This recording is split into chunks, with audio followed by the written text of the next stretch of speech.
श्री स्वामी समर्थ सर्वांना. तर 29 जुलै म्हणजे बुधवारी गुरुपौर्णिमा आहे आणि गुरुपौर्णिमा म्हटलं तर आपल्या स्वामी भक्तांसाठी किंवा दत्त भक्तांसाठी एक मोठा उत्सव किंवा सण म्हणायला काय हरकत नाही. आणि या दिवशी आपण वेगवेगळ्या स्वामींच्या किंवा दत्त महाराजांच्या सेवा करत असतो.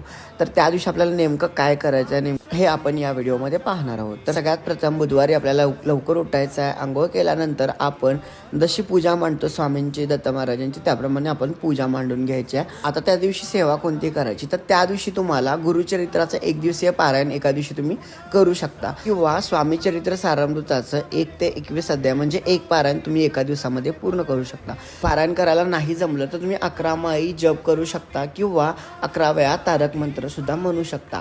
काही कारणामुळे वेळाअभावी तुम्हाला या सेवा करायला नाही जमल्या तर त्या दिवशी दिवसभर तुम्ही स्वामींचं किंवा दत्त महाराजांचं नामस्मरण तरी अवश्य करा. स्वामींकडे केलेली कोणतीही सेवा वाया जात नाही, त्याचं फळ नक्कीच मिळतं. श्री स्वामी समर्थ.